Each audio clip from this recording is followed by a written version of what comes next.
네, 여러분 안녕하세요. Let's enjoy Dr. Y Chest Radiology. I'm Dr. Y, Chest Radiologist, Medical Professor in Seoul, Korea. 오늘은 챕터 42, 폐섬유화, 폐섬유증, Pulmonary Fibrosis에 대해서 알아보겠습니다. Let's go! 이 두 사진을 잘 아시죠? 너무나 잘 아시죠? Chest Radiograph. 왼쪽은 정상 젊은 남자, 이상소견이 없는 남자. 오른쪽 사진은 정상 젊은 여성, 이상소견이 없는 건강한 사진. Chest Radiology를 진단할 때 이 두 사진이 머릿속에 기준이 됩니다. 또한 우리의 삶도, 우리의 허파 건강도 이 두 사진처럼 건강했으면 좋겠다는 바람입니다. 아마 지인이나 지인 부모님 그리고 영안실에서 이런 이름을 들어보셨을 것 같습니다. 요새 많이 늘고 있고 진단도 많이 됩니다. 또한 방송 연예인 중에도 종종 이런 이름의 병을 앓는 분이 계시다고 합니다. 특발성 폐섬유화증, 폐섬유증, 폐섬유화, 간질성 폐질환, 특발성 폐섬유화증, 영어로 하면 idiopathic pulmonary fibrosis, lung fibrosis, pulmonary fibrosis, interstitial lung disease, ILD 등으로 부르는 질병입니다. 최근 이 병이 왜 늘고 어떤 소견, 사진이 어떻게 보이는지, 그리고 어떻게 하면 예방할 수 있는지도 알아보겠습니다. 사실 이 폐섬유화증이라는 병명은 작은 내용이 아니라 커다란 카테고리 안에서 원인 분류 등이 굉장히 많은 질병입니다. 그리고 또 고정되어 있는 것이 아니라 그 분류가 점점 분화되고 변형되고 진화되어 가는 것입니다. 그래서 아마 내용은 상당히 복잡하실 텐데요. 여러분은 간단하고 중요한 것만 이해하도록 하면 되겠습니다. 기본은 제일 큰 카테고리로 Interstitial Lung Disease입니다. 짧게 줄여 ILD. 원인별로 분류를 해보면 다음과 같습니다. 환경, 직업성 ILD. 그 중에는 진폐증, 성면폐증 같은 것이 있겠고요. Iatrogenic. 병원에서 생기는 약에 의해서 특히 항암제 같은 경우, 그 다음에 방사선 치료에 의하여 생기기도 합니다. 그 다음에 Connective Tissue Disease, 결체조직병이죠. Connective Tissue Disease, 예를 들어서 Rheumatoid Arthritis, SLE Lupus나 전신경화증, Sjögren Syndrome 등이 있겠습니다. 이 경우에도 ILD가 생길 수 있습니다. 그리고 사실 제일 큰 카테고리인 IIP, 그리고 오늘 내용의 거의 전부가 되겠습니다. Idiopathic Interstitial Pneumonia가 있겠습니다. 여기서 Idiopathic은 우리가 원인을 알지 못하는 경우를 말합니다. 2013년에 American Thoracic Society와 European Respiratory Society가 IIP, Idiopathic Interstitial Pneumonia를 새로 개정했습니다. 워낙 내용도 복잡하고 우리말로 번역하기도 쉽지 않아서 그냥 영어로 카테고리만 말씀드리겠습니다.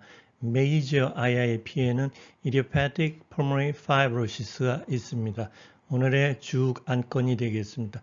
Idiopathic Nonspecific Interstitial Pneumonia, NSIP, Respiratory Bronchiolitis Interstitial Lung Disease, RBILD, Desquamative Interstitial Pneumonia, DIP, Cryptogenic Organizing Pneumonia, COP, Acute Interstitial Pneumonia, AIP. 그 다음에 rare form, 드문 폼으로는 Idiopathic Lymphoid Interstitial Pneumonia. 그리고 새로 눈에 띄는 Idiopathic Pleuroparenchymal Fibroelastosis가 있고 나머지 중에는 unclassifiable, 분류할 수 없는 것이 있겠습니다. 다시 똑같은 폼에서 또 세분해서 분류해 본다면 Major Form 카테고리는 첫 번째 Chronic Fibrosing, 만성으로 섬유화되는 게 두 가지 있습니다. IPF, Idiopathic Pulmonary Fibrosis와 NSIP. IPF가 거의 7, 80%를 차지하고 NSIP가 10% 안팎을 차지합니다. 그 다음에 Smoking Related로 분류해서 RBILD, DIP, 그 다음에 Acute, Subacute, IIP 해서 COP and AIP가 되겠습니다. 테이블을 하나 더 보여드리겠습니다. 이름 때문에 좀 곤혹스러우실 수도 있겠습니다. 왼쪽은 Clinical, Radiologic, Pathologic Diagnosis, 그러니까 일반 명사의 병명이라고 말할 수 있겠습니다. 흔히 여러분이 듣는 이름이 되겠습니다. 오른쪽은 Associated Radiologic and or Pathologic, Morphologic 패턴에서 나오는 이름으로 CT나 병리 조직 소견으로 붙이는 이름으로 병원 의사들 간에 주로 소통하는 이름이 되겠습니다. 좌우는 같은 이름이라고 보면 되겠습니다. Idiopathic Pulmonary Fibrosis는 Usual Interstitial Pneumonia라고 합니다. UIP. Idiopathic NSIP는 그냥 NSIP. 그 다음에 나머지는 많지는 않기 때문에 넘어가겠습니다. 이름이 많이 복잡하죠? 특발성 폐 섬유화에 대해서 알아볼까요? IPF is most common type of pulmonary fibrosis. 가장 흔합니다. It's a disease that causes lung scarring and fibrosis. 허파가 상처가 생기고 스카가 되고 fibrosis 섬유화가 됩니다. Idiopathic means no known cause. 원인을 모른다는 뜻이고 scarring means stiffness of lung. scarring이란 허파가 뻣뻣해진다는 뜻입니다. 허파는 말랑말랑해야 됩니다. Makes it difficult to breathe. 그래서 숨을 쉬기가 힘듭니다. Lung damage of IPF is irreversible. 안타깝게도 irreversible 합니다. Progressive. 또 앞으로 전진합니다. 천천히 나빠집니다. In some cases, it can be slowed by certain medications. 제약회사들이 많은 노력을 하고 있는데 어떤 약들은 그런 프로그레션을 늦춰주기도 합니다. Occasionally, 때로 some patient may be recommended for LT, lung transplantations. 폐 이식 수술을 받을 필요가 있기도 합니다. 그럼 폐의 간질이 무엇인지 그리고 그에 반대되는 실질이 무엇인지 보여드리겠습니다. 이 논문은 1993년 일본의 이토 하루미 선생께서 발표하신 논문이고 세계적인 골드 스탠다드가 되어 있습니다. 정상 허파를 부풀린 후 냉동해서 1mm 두께로 자른 다음에 그것을 일반 엑스레이로 미세하게 촬영한 아주 훌륭한 사진입니다. 여기에 보이는 이것이 septum, secondary pulmonary lobule의 septum입니다. secondary pulmonary lobule의 septum. 이 거리는 대략 1cm. 이것이 간질입니다. 그리고 그 가운데 속이 빈 부분이 bronchiole, 세기관지고 하얗게 꽉 차 있는 게 폐동맥, 작은 것입니다. 그리고 나머지 이렇게 검었고 뽀글뽀글한 것들, 이 모든 것이 허파과리, 폐포, 알베올라이, 그리고 다른 말로 폐실질, 숨을 쉬어서 산소가 왔다 갔다 할 수 있게 해주는 폐실질이 되겠습니다. 여기서 여기까지가 1cm, 이 구조물을 secondary pulmonary lobule. 이것을 thin section CT에 비교하면 정상에선 septum, secondary pulmonary lobule의 septum이 보일 일이 없습니다. 보이지 않습니다. pulmonary artery, pulmonary vein, 기관지 등만 보일 뿐입니다. 그래서 이걸 기준으로 이 간질, septum이 보이면 septum을 비롯한 간질에 무슨 병이 생겼구나 하는 걸 이해하는 게 이 thin section CT, 다른 말로 고해상도 CT가 되겠습니다. 폐실질과 간질의 의미를 이제 아시겠죠? 싱싱한 상추 이파리입니다. 먹음직스럽죠? 실질과 간질을 이해해 볼까요? 이렇게 줄기, 기둥을 형성해 나가는 것을 간질이라고 부를 수가 있겠죠. 그 다음에 이 초록색 순수한 부분, 이런 것을 실질이라고 이해하시면 되겠습니다. 그래서 간질은 질기고 딱딱한 부분이 되겠습니다. 스트럭처를 유지하는 부분이죠. High Resolution CT, 우리말로 고해상도 CT라는 말을 많이 쓰는데 지금은 틀린 말로 인정하고 있습니다. 정상적인 말은 Thin Section CT, 그러니까 얇게 썰어서 찍은 CT라고 표현하는 것이 더 정확하겠습니다. Thin Section CT의 의미는 그 두께가 1.25mm 이하가 되겠습니다. 그래야 정확하게 간질성 병변을 찾아낼 수가 있습니다. 화질이 다릅니다. 해상도라는 거의 정의는 아시다시피 단면적에 들어있는 픽셀이나 목셀의 개수 또는 도트나 라인의 개수인데 thick section이나 thin section이나 그 해상도는 같습니다. 그래서 고해상도 CT라는 말은 맞지가 않겠습니다. 달리 생각해보면 횟집의 회는 좀 두툼하고 thick section이죠. 일식집의 사시미는 좀 가늘죠. thin section CT가 되겠습니다.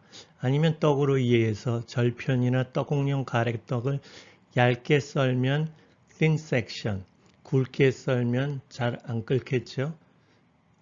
굵게 썬 떡은 thick section, 보통 섹션이라고 할 수 있겠습니다. 고해상도 CT보다는 thin section CT라고 말하는 게 좋겠습니다. 같은 분의 같은 레벨, 같은 허파를 3mm 두께로 CT를 찍었고 1mm 두께, thin section으로 찍었습니다. 두 개가 많이 다르죠? 오른쪽은 선명하고 가느다란 라인도 마진이 분명하게 보이죠. septum도 하나 약간 보이는군요. 이 3mm 두께는 블러링이 있고 뭔가 불분명하죠. 그래서 septum을 평가하기에는 3mm 이상의 사진은 좋지가 않습니다. 그래서 1.25mm 이하의 thin section으로 봅니다. 좌우 사진은 해상도는 같습니다. 픽셀과 복셀 숫자는 똑같습니다. 그렇기 때문에 이 오른쪽 사진을 고해상도, high resolution이라고 말할 수는 없습니다. 그러니까 이제부터 thin section CT라고 말하면 좋겠습니다. 구독, 좋아요 감사합니다. 복 많이 받으세요. 사진 소견을 알아보면 이렇습니다. 첫 번째, 섬유화되면서 렁 볼륨이 줄어듭니다. 허파의 용량이 줄어듭니다. 두 번째는 에피컬 베이살 그레디언트가 있습니다. 병변이 위에서 아래쪽으로 내려올수록 심해집니다. 세 번째, 기관지 확장증이 폐섬유화 때문에 기관지가 늘어나 당겨져서 기관지 확장이 생깁니다. 이것도 섬유화의 증거입니다. 그 다음에 가장 심한 폼, 허니컴 파이브로시스, 벌집 모양 병변, 벌집이 생깁니다. 정상 검은 허파가 벌집 모양으로 두꺼워집니다.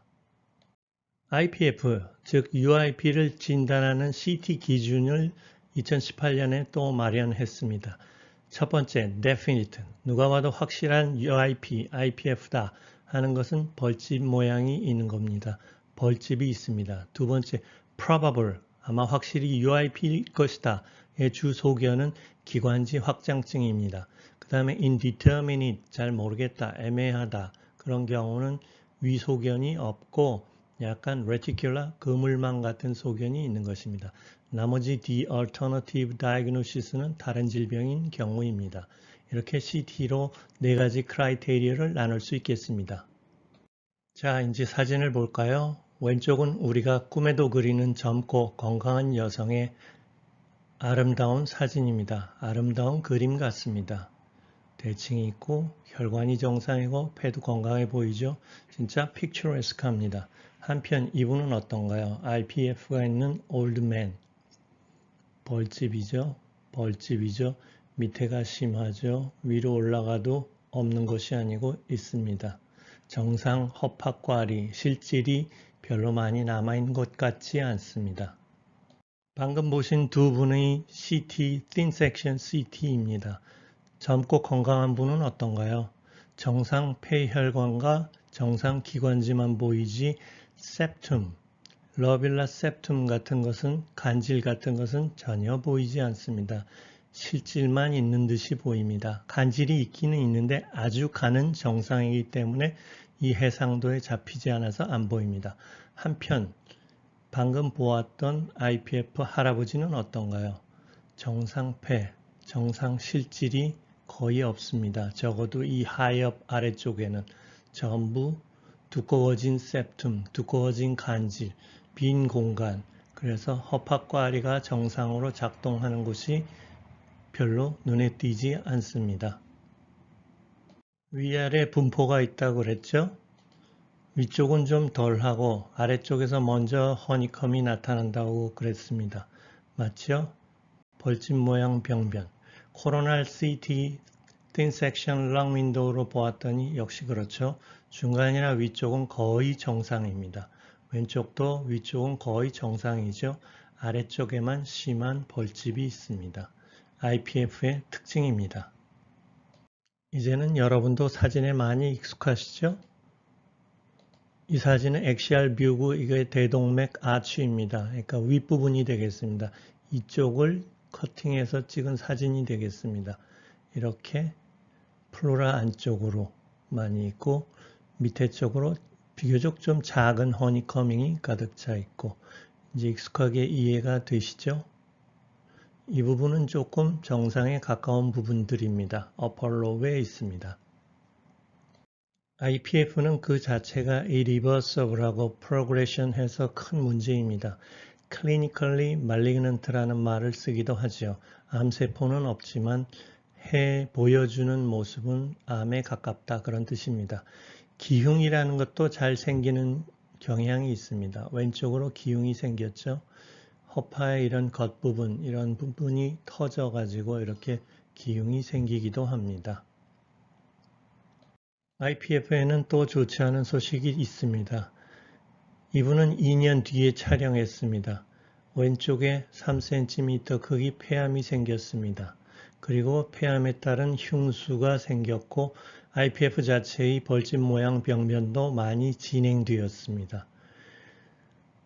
IPF나 폐암이나 모두 담배가 많이 일으키는 것으로 알려져 있습니다. 그래서 폐암과 IPF가 같이 생긴 것인지 아니면 IPF 자체가 폐암을 유도한 건지 궁금합니다. 오른쪽은 왼쪽보다 한 달 뒤 사진입니다. 갑자기 모든 것이 악화되었습니다. 증상도 악화되었고 CT상 보이는 이 벌집 모양도 좀 더 심해졌고 폐 용량도 작아졌고 까맸던 부분까지도 전체적으로 이렇게 하얘졌습니다. 이런 경우가 주로 위험한 경우인데 acute exacerbation, 급성으로 악화되었다고 표현합니다. 때로는 폐렴이 악화되어서 비슷하게 보이기도 합니다. 같은 환자의 코로날 CT입니다. 오른쪽 사진을 보면 전반적으로 악화되었죠. 특히 왼쪽이 더 눈에 띄는군요. acute exacerbation of IPF가 되겠습니다. 자, 지금까지 보아온 IPF의 사진, 흉부 영상 사진 소감은 어떠신가요? 썩 아름답지는 않죠? 너무 힘들 것 같습니다. 환자분께서는. 그래서 의사들은 또 한번 연구해 봤습니다. 이 IF가 갑자기 어디서 나타났나? 하늘에서 뚝 떨어졌나? 아니면 중간 과도기나 초기 모습이 있나? 알아보기 시작해서 무언가를 조금 찾아냈습니다. 이른바 ILA. 이 체스트 레디오그래프를 보면 거의 정상이죠. 그런데 이 CT를 보았더니 아래쪽, 뒤쪽, 플로라의 살짝 앞쪽으로 이렇게 linear density, ground glass opacity, reticular density가 있고 왼쪽에도 있습니다. 아, 이런 것이 허니컴도 아니고 트랙션 브론키엑테시스도 아니지만 뭔가 허파에 이상이 있구나. lung abnormality. 그리고 이런 것의 일부는 IPF로 진행되는구나 하는 사실을 알아내었습니다. 담배를 끊어야 되겠습니다. 이것이 새로 등장한 개념 ILA입니다.